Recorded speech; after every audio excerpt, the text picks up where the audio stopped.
बिस्मिल्लाहिर्रहमानिर्रहीम, अस्सलामु अलैकुम। लास्ट जो हमारी डिस्कशन थी वो मार्केट के ऊपर थी। हमने मार्केट इक्विलिब्रियम सीखा। हमने कहा मार्केट इक्विलिब्रियम मतलब जहाँ पे डिमांड और सप्लाई इक्वल है। फिर उस मार्केट इक्विलिब्रियम में हमने मार्केट डिसइक्विलिब्रियम देखा। Market disequilibrium mean where demand greater than supply और सप्लाई ग्रेटर देन डिमांड। मुझे ये बताएं, अगर मार्केट में प्राइस अबव इक्विलिब्रियम हो जाए तो मार्केट की पोजीशन क्या है इस पॉइंट पर?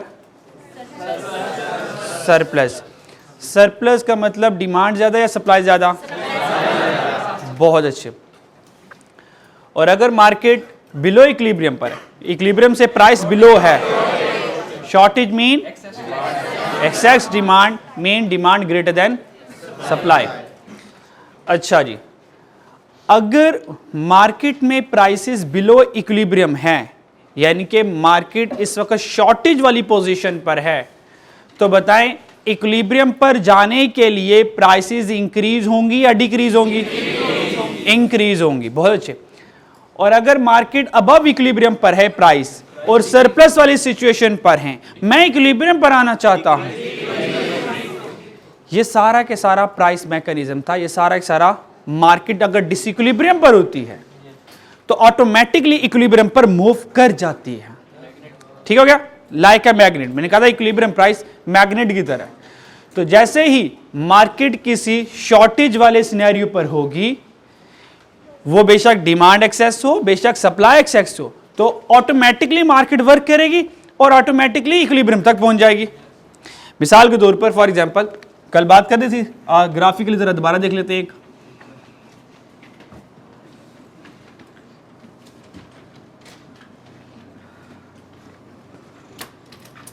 मार्केट क्वांटिटी, प्राइस, सप्लाई और डिमांड। ठीक है जी। जहां पर मार्केट सप्लाई और डिमांड इक्वल है, ये हमारा इक्विलिब्रियम पॉइंट होता है, ये डिमांड इक्वल टू सप्लाई। और इस इक्विलिब्रियम के कोरस्पॉन्डिंग जो प्राइस होगी उसका नाम मार्केट प्राइस है, और ये जो क्वांटिटी होगी ये मार्केट क्वांटिटी या इक्विलिब्रियम क्वांटिटी है। ठीक हो गया जी।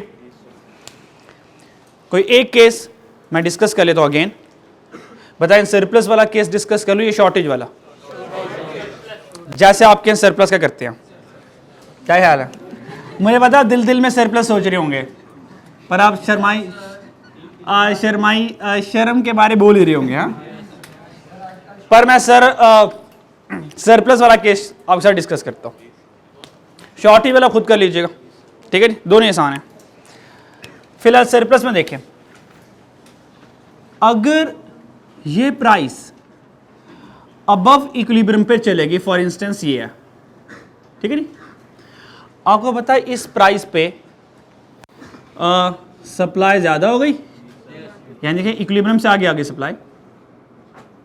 ठीक है नी, और इसी प्राइस पर जो डिमांड है वो कम है, यानी कि ऑब्वियस बात है यहाँ पे सप्लाई ग्रेटर देन डिमांड है और मार्केट सरप्लस पे है। और सरप्लस का मतलब क्या था? एक्सेस सप्लाई है मेरे पास। ठीक है जी।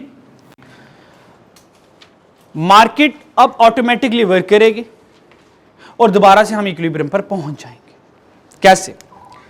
जब मार्केट सरप्लस वाली सिचुएशन पर आई, सरप्लस का मतलब चीजें ज्यादा हैं, चीजें खरीदने वाले कम हैं, तो जैसे चीजें ज्यादा होंगी प्रोड्यूसर क्या करेगा? अपनी प्रोडक्ट की प्राइस कम कर देगा ताकि चीजें सेल हो जाए।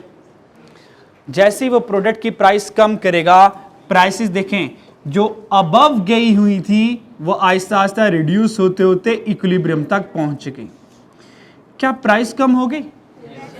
क्या प्राइस का मसला हल हो गया? अच्छा, जैसे ही प्राइस कम हुई ना, तो यहां से दो विंग्स बन गए। आपको पता है प्राइस के साथ डिमांड भी एसोसिएट होती है और सप्लाई भी एसोसिएट होती है। जब प्राइस जैसे ही कम होना शुरू हुई, कस्टमर ने डिमांड बढ़ाना शुरू कर दी। प्राइस कम होने से डिमांड क्या हो गई? ज्यादा। ये देखें इस वक्त डिमांड ये थी ना, यहां से डिमांड ज्यादा होना शुरू हो गई। चेक करो मैं मूवमेंट अलोंग द डिमांड करवा रहा हूं, मैं मूवमेंट अलोंग द डिमांड करवा रहा ना। वाई? क्योंकि ये डिमांड चेंज हो रही है इस प्राइस की वजह से। समझ आ रही है? और जब ये प्राइस कम हुई तो यहां से प्रोड्यूसर ने सप्लाई कम कर दी, तो मैं इस पॉइंट से सप्लाई कम कर रहा हूं। और देखिए मैं मूवमेंट अलोंग दी सप्लाई करवा रहा हूं। वाई? क्योंकि सप्लाई कम हो रही है प्राइस की वजह से। तो अल्टीमेटली देखें प्राइस भी इक्विलिब्रियम पर आ गई, डिमांड भी इक्विलिब्रियम पर आ गई, सप्लाई भी इक्विलिब्रियम पर आ गई, मार्केट दोबारा इक्विलिब्रियम पोजीशन पर आ गई। ठीक हो गया जी?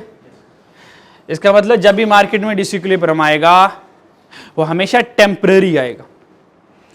हम डिसइक्विलिब्रियम से ऑटोमेटिकली इक्विलिब्रियम पर पहुंच जाया करेंगे। ये बात क्लियर होगी? अच्छा जी, यहां पर हमारी मार्केट इक्विलिब्रियम, मार्केट कॉन्सेप्ट और प्राइस मैकेनिज्म टोटली कंप्लीट हो गया था। फिर नेक्स्ट प्राइस मैकेनिज्म में मैंने एक प्राइस लिखी थी, रेगुलेटेड प्राइस। ये रेगुलेटेड प्राइस वो प्राइस होती है which is set by the government. अगर गवर्नमेंट को मार्केट में आना पड़ जाए, अव्वल तो गवर्नमेंट कहती है मार्केट तुम जानो, प्रोड्यूसर जाने और कंज्यूमर जाने, मेरा मार्केट से कोई ताल्लुक, मैंने मुल्क चलाना है अपना, मैंने रूल्स एंड रेगुलेशंस लगाने, मैंने डिसिप्लिन्स को मेंटेन करना है, मेरे बाकी मामला आते हैं कि मुल्क को तरक्की कैसे लेके जानी है, लोगों की बेरोजगारी कैसे ख़त्म हो जाए, महंगाई कैसे ख़त्म हो जाए। अगर हो जाए तो क्या ख्याल है? ठीक है, गवर्नमेंट सोच रही होती है ना, गवर्नमेंट को भी सोच के बड़ा अच्छा लग रहा होता है कि बेरोजगारी खत्म हो जाए, महंगाई खत्म हो जाए। ठीक है, तो गवर्नमेंट कहती है हमें इस ख्वाब में रहने दे, मार्केट का मामला प्रोड्यूसर कंज्यूमर तुम संभाल लो। लेकिन सम टाइम गवर्नमेंट को मार्केट में आना पड़ जाता है। अगर गवर्नमेंट मार्केट में आ रही है तो उस प्राइस को कहेंगे रेगुलेटेड प्राइस। तो regulated price is the price which is set by the government. Price set by the government. Government दो तरह की प्राइस सेट करती है, एक को मिनिमम प्राइस कहते हैं और एक को मैक्सिमम प्राइस कहते हैं। इस मिनिमम प्राइस को प्राइस फ्लोर भी कहते हैं। क्या कहते हैं? Price floor. फ्लोर आजकल नीचे होता है, फर्श नीचे होता है आजकल। क्या ख्याल है? मैक्सिमम प्राइस सीलिंग होती है और छत आजकल ऊपर होती है। क्या ख्याल है?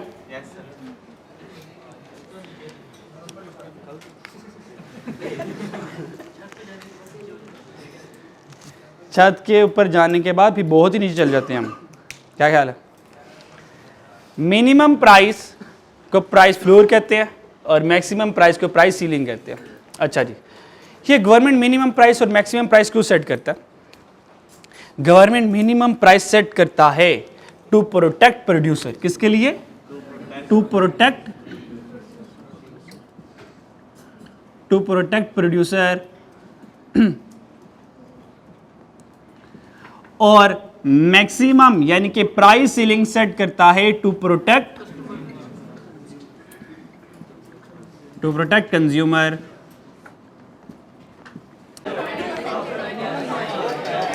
अच्छा जी, अब एक बात सुन लें सारे, देखें आपकी तरफ से सिर्फ ये एक फिक्रमंदी होनी चाहिए कि जो मैं रोज़ का काम रोज़ करवा रहा हूँ, अब ये इंश्योर कर लें आपको ये आता हो।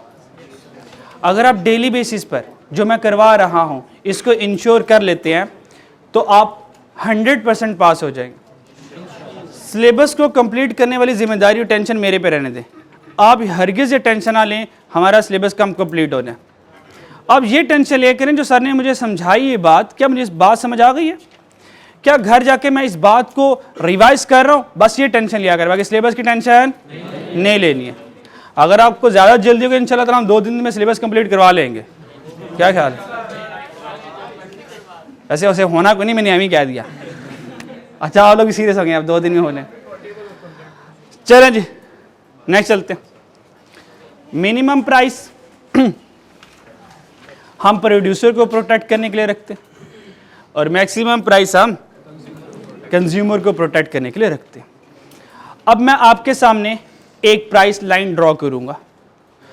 अब मुझे बताइएगा सर ये मिनिमम प्राइस है या मैक्सिमम प्राइस है, तो प्लीज गाइड मी। हमने एक प्राइस सेट की जो कि अबव इक्विलिब्रियम है, जो कि रेड लाइन वाली प्राइस है। ये जो प्राइस मैंने अबव इक्विलिब्रियम सेट की, मुझे बताएं ये मिनिमम प्राइस है या मैक्सिमम प्राइस है?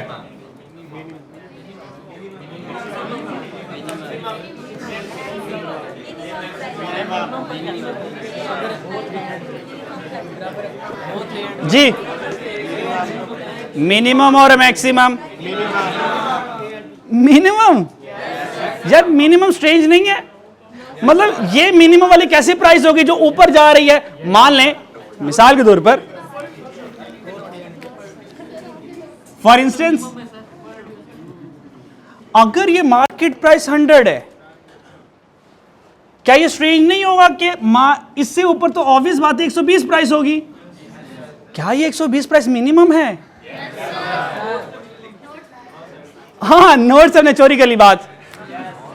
अगर ये नोट्स में बात ग्राफ ना बना होता तो मेजॉरिटी मैक्सिमम की तरफ जाते और उनकी तरफ से लॉजिक सही थी। सर अगर 100 यहां है तो ऊपर तो प्राइसेस ने इंक्रीज ही होना है। ओ भाई ऊपर प्राइस ने इंक्रीज ही होना है भाई, ये वाली बात सही है मेरे भाई।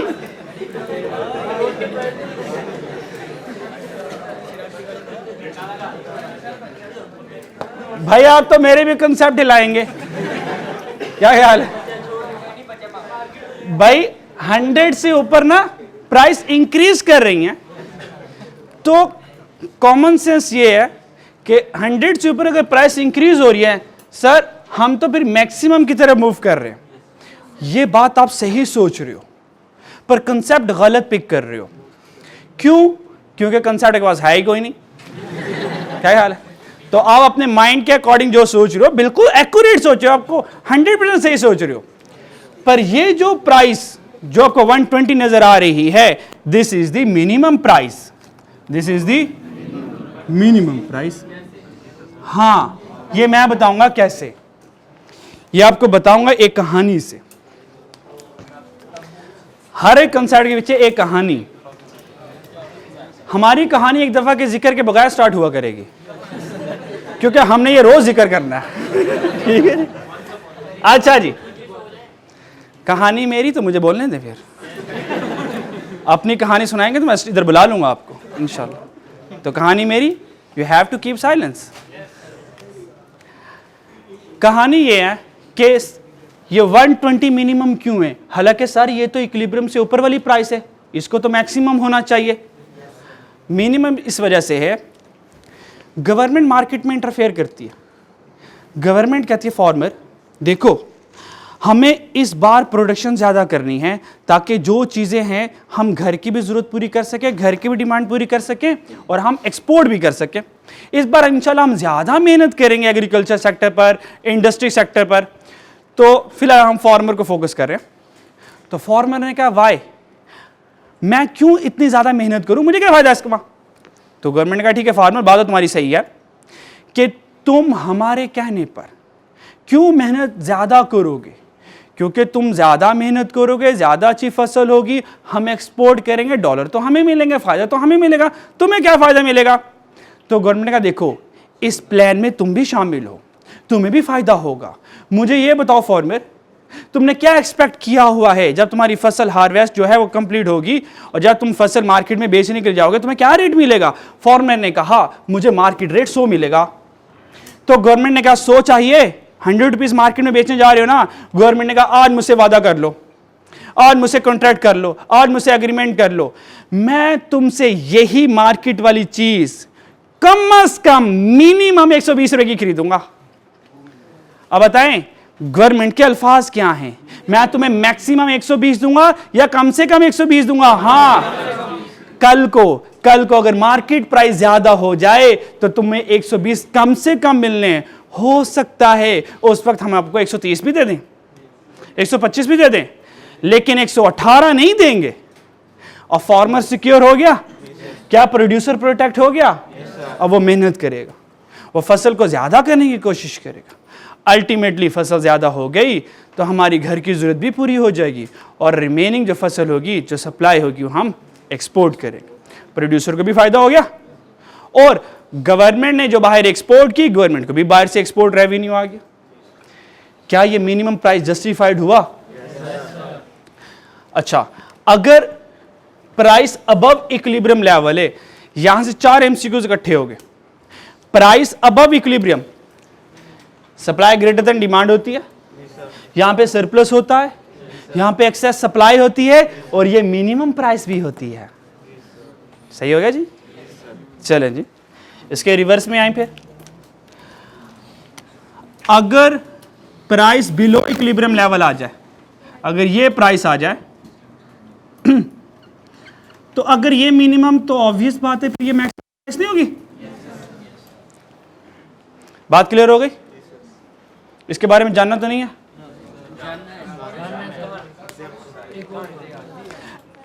एक और कहानी, फार्मर नहीं मेरे भाई, बार बार फार्मर को तकलीफ नहीं दे सकते, उसके भी अपने काम भी होते हैं। कोई क्या ख्याल है?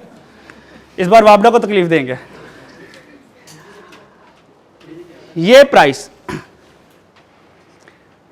गवर्नमेंट ने देखा कि वापडा मुंह चुक के हर बार, हर 2-3 माह बाद रेट बिजली के बढ़ा रही है। तो गवर्नमेंट ने कहा वापडा तुमने अखीर लूट मचाई हुई है। तुम्हें पता है कि लोगों ने तो हर हाल में इलेक्ट्रिसिटी इस्तेमाल करनी है। अब हम ये भी नहीं कह सकते अच्छा वापडा तुम इतने ज्यादा बिजली के बिल रेट चार्ज कर रहे हो, जाओ आज के बाद हम इलेक्ट्रिसिटी यूज नहीं करते, आओ हमारा कनेक्शन काट दो। तो हुआ क्या? तो अगर हमारा कनेक्शन कट भी जाएगा तो फिर रोला अगेन, अब मीटर नहीं लग रहा। क्या कह रहे? तो मिनटों में आएंगे, तारे काट जाएंगे, लेकिन जब दोबारा बिल हमने रिन्यू कनेक्शन रिकनेक्ट करवाना होगा फिर ज्यादा पैसे देने पड़ेंगे। तो होता क्या? गवर्नमेंट ने कहा वापडा तुमने तो लूट मचाई हुई है, तुम हर 2-3 माह बाद रेट बढ़ाते जा रहे हो।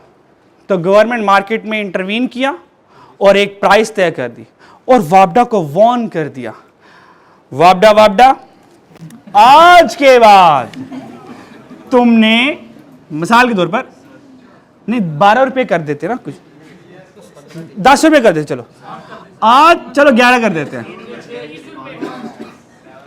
बिजली चाहिए कि नहीं चाहिए? सही है। आज के बाद वापडा तुमने मैक्सिमम ज्यादा से ज्यादा 11 रुपए पर यूनिट चार्ज करने हैं। इससे ज्यादा अगर तुमने चार्ज करने की कोशिश की तो हम आपको पेनल्टी चार्ज करेंगे, हम इनएक्शन आ जाएंगे। ठीक है जी, हम आपको फाइन चार्ज करेंगे। तुमने क्यों कस्टमर के साथ ज्यादती की? तुमने क्यों कस्टमर को हाई रेट पर इलेक्ट्रिसिटी सेल की, जबकि हमने तुम्हें वार्न किया था कि तुम मैक्सिमम कितने पैसे चार्ज करोगे? हाँ वापडा, लेकिन अगर तुम 10.5 रुपए की बिजली देना चाहो दे सकते हो, 10 की बिजली देना चाहो बिल्कुल ही दे सकते हो, पर 11 से ऊपर नहीं जा सकते। तो ये क्या है फिर? क्या इससे कंज्यूमर प्रोटेक्ट नहीं हो गया? प्रोटेक्ट हो गया। This is the concept of regulated price. Clear होगी बात मेरी? यहां तो कोई प्रॉब्लम किसी को? कोई प्रॉब्लम? इसको जल्दी से नोट से रिवाइज कर लें कि कंसेप्ट मुझसे पूछ लें, फिर मैं आगे शिफ्ट इन डिमांड पे जा रहा हूँ।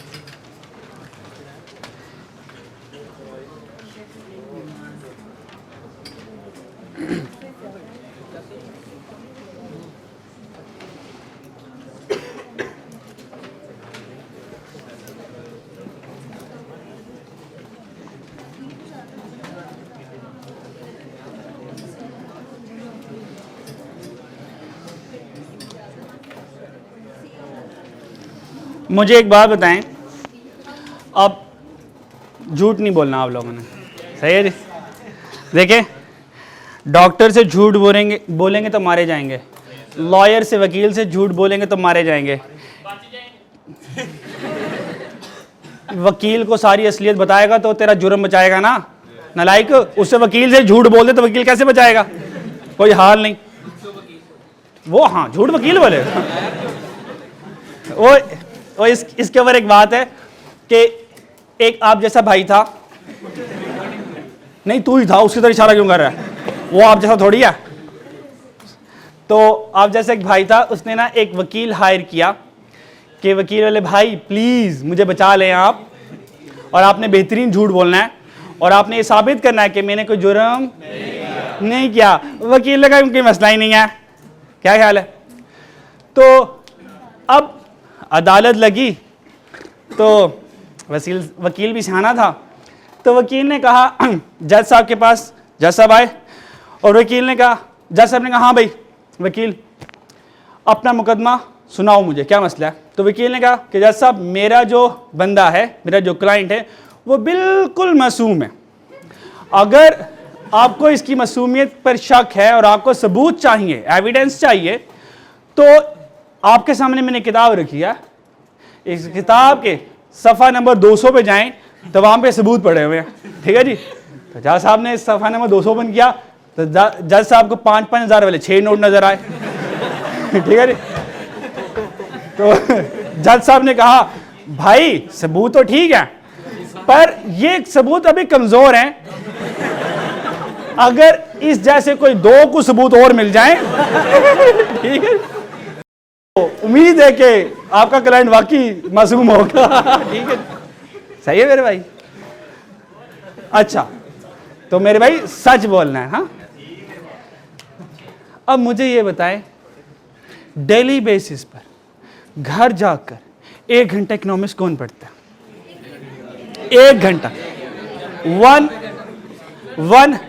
1 आवर का तर्जमा सुन ले मेरे से पहले। ये 1 आवर का तर्जमा सुन ले मेरे से।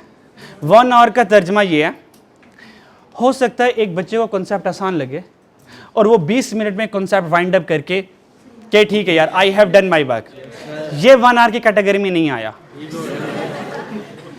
1 आवर का मतलब you have to spend 1 hour with economics. अगर आप 20 मिनट में कॉन्सेप्ट तैयार कर लेते हैं, आप बाकी रिमेनिंग आप 40 मिनट रिवीजन करेंगे। वो रिवीजन बेशक आप 20 मिनट में कर लेंगे, लेकिन आप दोबारा रिवीजन करेंगे, दोबारा उनको रिवाइज करते रहेंगे, ये 1 घंटे का हासिल होगा। और अगर ये 1 घंटा करें, देखें आपको जरूर अजियत होगी, जरूर परेशानी होगी कि सर अभी तो हमने तो 20 मिनट में चीजें रिवाइज कर ली, अब दोबारा तबीयत चाह नहीं रही रिवीजन करने की। लेकिन अगर ये 1 घंटे की आदत आप रिटेन रखें, यकीन करें आपके कॉन्सेप्ट फिंगर टिप्स पर होंगे। आई क्या आपके अब्बा जी भी आ रहे हैं तो कभी भी आपको फेल नहीं कर सकते, वो जो मर्जी सवाल आपसे दे दे, आप सारे कॉन्सेप्ट आपके फिंगर टिप्स पर होंगे, आपको जरा बराबर भी एग्जाम में परेशानी नहीं होगी।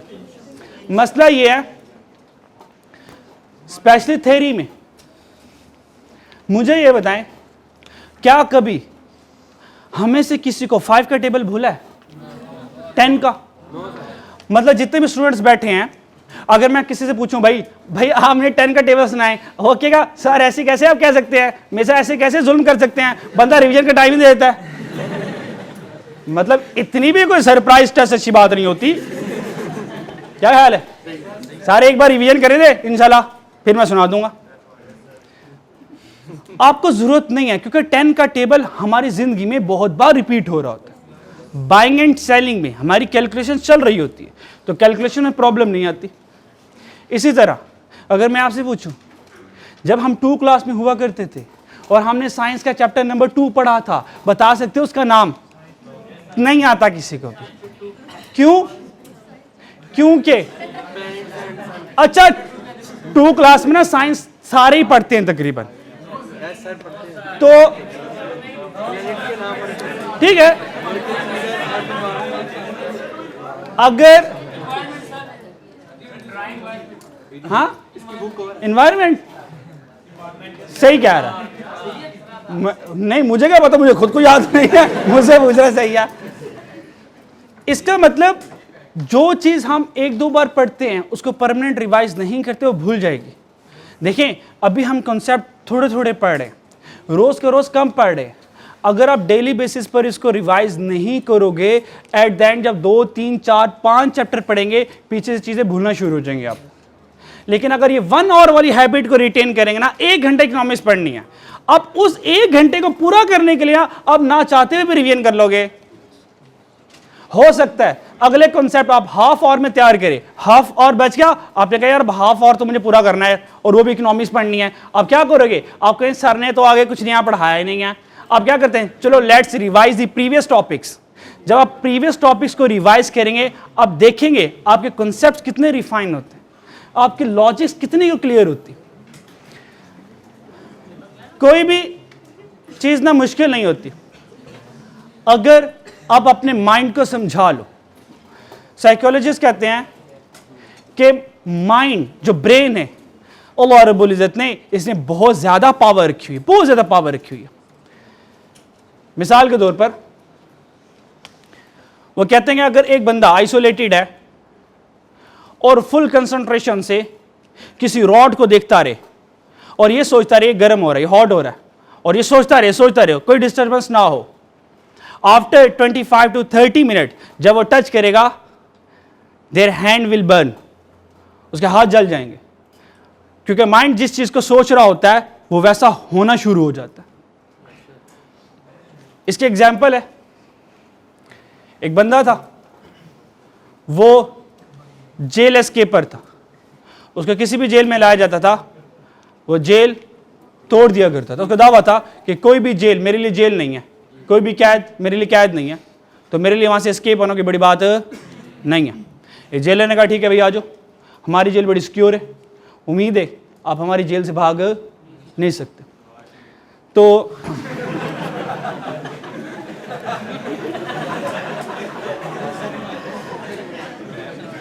वो मसला है, वो जेल में है नहीं ना, अगर वो जेल में होता तो उसके लिए वो जेल नहीं है ना, वीआईपी प्रोटोकॉल तो ये पता है फिर होता है। अच्छा, तो उस जेलर ने उस बंदे को इनविटेशन दी अपनी जेल में कि आप आए और आप हमारे एडवांस सिस्टम को ब्रेक नहीं कर पाएंगे। वक्त तय हो गया, वह बंदा आ गया जेल में।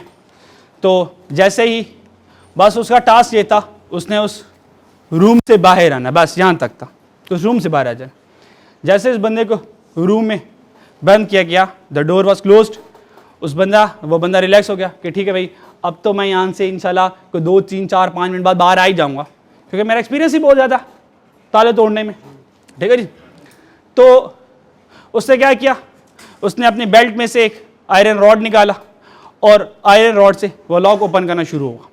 कॉन्फिडेंट था कि लॉक ओपन हो जाएगा, ट्राई करता रहा, कोई 3, 4, 5 मिनट गुजरे, 10 मिनट गुजरे, अब परेशान आना शुरू हो गया, लॉक खुल ही नहीं रहा। अब जब कोई 15-20 मिनट गुजरे, द पर्सन वॉज टोटली प्रेस्पाइड, उसको पसीने आना शुरू हो गए, कंफ्यूज हो गया, यार ये खुल ही नहीं रहा। तो इस कंफ्यूजन में, घबराहट में वो ज़मीन पे गिरने लगा। जैसे ही वो ज़मीन पे गिरने लगा तो उसका हाथ दरवाजे पे पड़ा। Actually the door was not locked, वो दरवाज़ा कभी बंद ही नहीं था। The door locked in his mind, उसके दिमाग में दरवाज़ा बंद था, वो उस बंद दरवाजे को खोलने की ट्राई कर रहा था। उसने कभी देखा, कोशिश ही नहीं की कि यार ये दरवाज़ा खुला हुआ है, मैं थोड़ी सी एफर्ट कर लूँ। इस तरह जिंदगी में बहुत सारी चीजें होती हैं जो आसान होती हैं, हम ट्राई नहीं करते। अगर हम थोड़ी सी ट्राई करें हम उसमें कामयाब हो सकते हैं।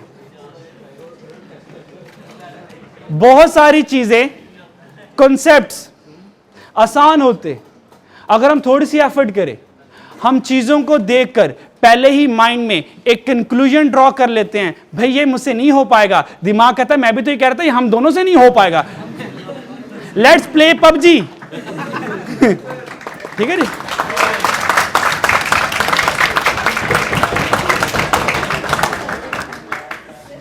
इंसान, मिसाल के तौर पर अगर आप क्लास में बैठे हुए हैं, आप अपने माइंड को एक डायरेक्शन देंगे और आपने डायरेक्शन दे दी, ओ भाई हम ना घर जाएंगे और उसके बाद ना, मिसाल के तौर पर एक सीजन देखेंगे, मिसाल के तौर पर तो जब आप घर जाओगे ना, ये बात पक्की है, 100% बात तय है, जब आप घर जाएंगे सारे काम कर भी रहे होंगे, बीच में mind compulsory will remind you, भाई वो आपने सीजन का कहा था, वो किधर रह गया, वेयर आर यू गोइंग, आप किताबें क्यों पढ़ना शुरू कर दिया, let's it's now season time. सही है। इसी तरह इसका रिवर्स करें, इसी तरह अगर आप माइंड को ये डायरेक्शन देंगे कि माइंड वाले भाई हमने घर जाके जो सर ने पढ़ा वो रिवाइज करना है ना, भाई रे भाई सोने नहीं देता तुझे तो जब हम घर जाएंगे और हम अपने मामलात में बिजी होंगे, बेशक मैं यूट्यूब में बिजी हूं, दोस्तों से गप्पे मार रहे हैं बिजी, मैं जाओ जो मर्जी कर रहा हूं, माइंड एक बार रिमाइंड करवाएगा, भाई आपने कहा था कि लेक्चर रिवाइज कर रहा है, वो याद लाजमी करवाएगा। बड़ा ईमानदार बंदा है माइंड, ये कभी भी आपको धोखा नहीं देगा, जो डायरेक्शन दोगे पूरी करेगा। आप फिर कहेंगे भाई वो तो मजाक किया था, तुम तो सीरियस ही हो गए, क्या ख्याल है। ये जिंदगी हमारी मर्जी से चलती है, अगर हम चीजों को प्लान करें तो हमारी जिंदगी से ही चल पड़ेगी। रैंडम बेसिस पर गुजारे हम, रैंडम बेसिस पर मंजिलें अचीव नहीं होती, कुर्बानी देनी पड़ती है, मेहनत करनी पड़ती है, एफर्ट करनी पड़ती है। आज आपके पास वक्त भी है, आज आपके पास सेहत भी है, रिसोर्सेज भी है, आप एफर्ट कर सकते हैं, आप कुछ मंजिलें अपनी अचीव कर सकते हैं आज। तो प्लीज आज ये जो कीमती वक्त है, ये फजूल सोशल मीडिया पर मत जाया कीजिएगा, अपने करियर को बनाने के लिए जितनी एफर्ट मार सकते हैं लगा दीजिएगा। Rest of the life you will enjoy इंशाल्लाह। ठीक है जी, चलो शिफ्टिंग डिमांड एंड सप्लाई पर आते हैं। अच्छा एक और बात, मैंने कभी आज तक कभी आपसे मशवरा नहीं लेना, कभी भी नहीं लूंगा इंशाल्लाह, अल्लाह ने चाहा तो कभी आपसे मशवरा नहीं लूंगा, और आप मशवरा मुझे दिया भी ना करें, फिर बंदा शर्मिंदा होता है ना इससे। देखिए आप मुझे मशवरा देंगे, मैंने सीधा इनकार करना है, तो फिर मुझे ही बुरा लगेगा। ठीक है ठीक है। अच्छा जी, इसी तरह ये तो मैंने चलें पढ़ाई की तरफ कह दिया भाई, इसी तरह नेक अमाल करना भी बहुत आसान है, बहुत आसान है, सिर्फ अपने माइंड को समझाने की जरूरत है। देखें नमाज पढ़ना सबसे आसान काम है, मुश्किल वाला क्या चीज़ है, वजू करना। हाँ आप वजू करके नमाज ना पढ़े कोई टेंशन नहीं है, पर ऐसा हो ही नहीं सकता वजू करे नमाज छोड़ दे, तो भाई तयम्मुम ही कर ले पर नमाज पढ़ सही तू। ठीक है जी। वो एक बंदा था, तो अल्लाह माफ फरमाए, ठीक है, एक देहाती बंदा था, उस देहाती बंदे ने कहा कि मौलाना साहब के वजू के बगैर नमाज हो जाती है? मौलाना ने कहा नहीं होती। उसने कहा मैंने तो पढ़ ली, मेरी तो हो गई। ठीक है जी, समझ आ रही है? तो भाई आप तयम्मुम के साथ ही पढ़ लेंगे, इंशाल्लाह हो जाएगी। अच्छा देखें, अल्लाह रब्बुल इज़्ज़त ने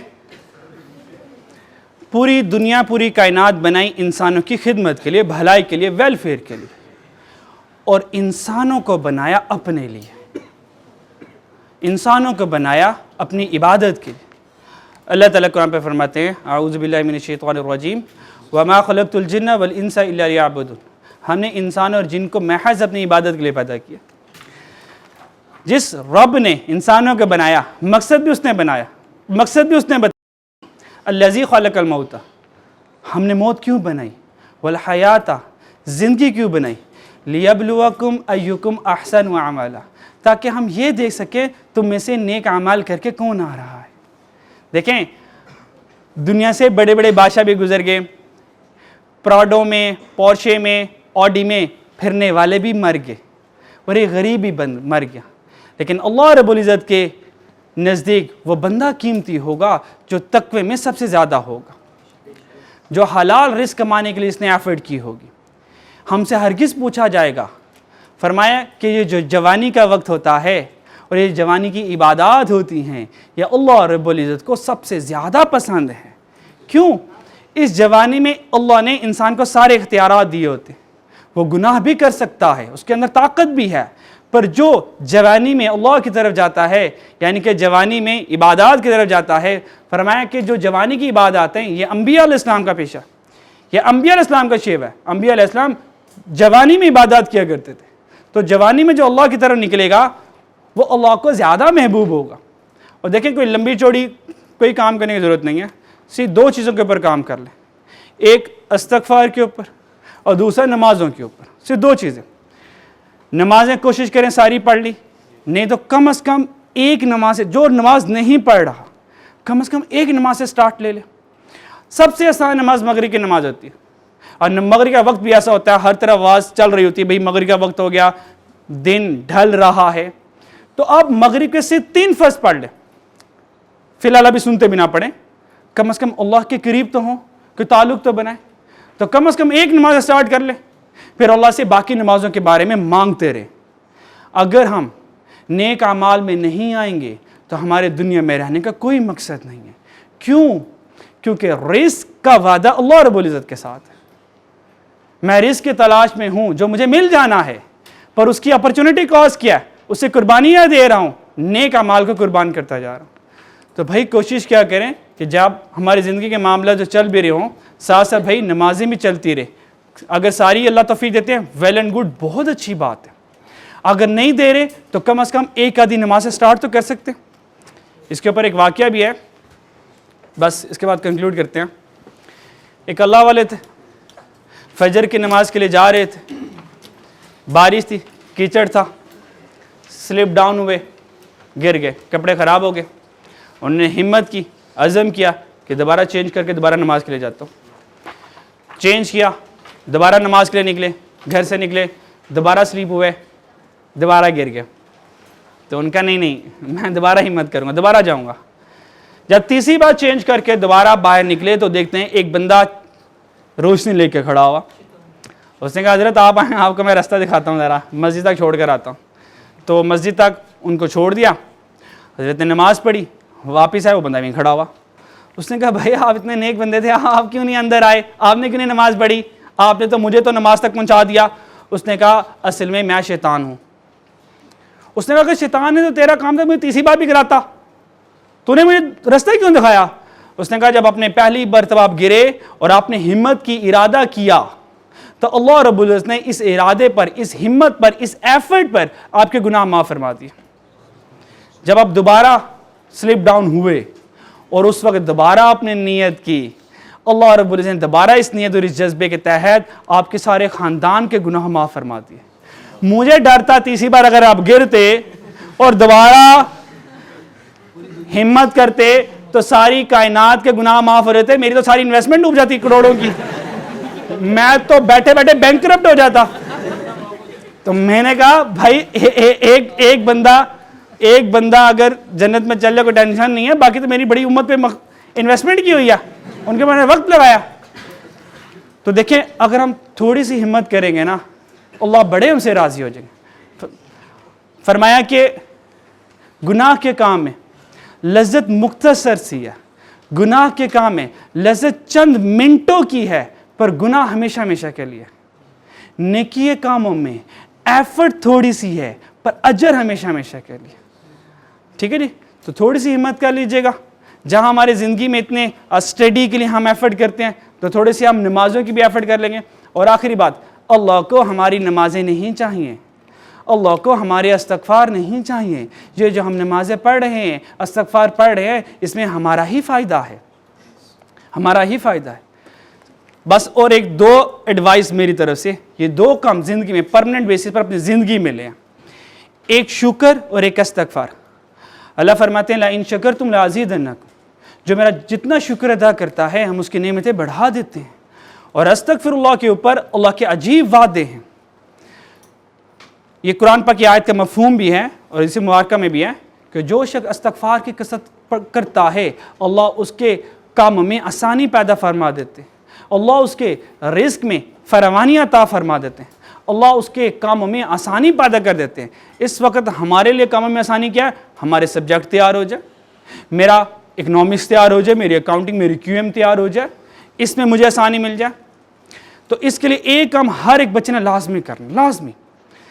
देखें, हम गुनाहगार हैं, इंसान हैं, हमसे गुनाह हो जाते हैं, तो इसकी टेंशन होनी चाहिए, पर इतनी टेंशन ना लिया करें, ठीक है नहीं? करना क्या, जब भी हम रात को सोने लगेंगे, हम सोने से पहले अपने गुनाहों की माफ़ी मांग लेंगे कि या अल्लाह जितने भी गुनाह हुए आप माफ़ फरमा दीजिए, इंशाल्लाह आइंदा हम नहीं करेंगे। पूरी एफर्ट करेंगे गुनाह हमसे ना हो, फिर भी हो जाए कोई मसला नहीं है, अगले दिन दोबारा तौबा कर लें। देखें, शैतान आपको हमेशा तौबा से रोकेगा। हमारा काम है अल्लाह से माफ़ी मांगना, अल्लाह का काम है अपनी रहमत से हमें माफ़ करना। हो सकता है उसके बाद, अगर हो सकता है हमारी ज़िंदगी में कोई रात ऐसी हो जिसकी सुबह ना हो सकता है, बिल्कुल पॉसिबिलिटी है। तो अगर हम उस रात को माफ़ी मांग कर सो जाएंगे तो बड़ी उम्मीद है अल्लाह की रहमत से अल्लाह हमें माफ़ फरमा देंगे, ठीक है नहीं? तो गुनाह हो जाए, टेंशन लिया करें इसकी, लेकिन फ़ौरन से इस्तग़फ़ार पढ़ लिया करें, कोशिश करेंगे ना इसकी। तो ठीक है, आज के लिए रेगुलेटेड प्राइस था, आज शिफ्टिंग डिमांड एंड सप्लाई रह गया, लिखा ही रह गया बस, ठीक है जी। तो इसको इंशाल्लाह ताला कल कंटिन्यू करते हैं, और प्लीज़ घर जाके चीज़ों को रिवाइज कीजिएगा, और कल मैं इंशाल्लाह ताला सुनूंगा भी आपसे। अपना ख्याल रखिएगा, अल्लाह हाफिज़।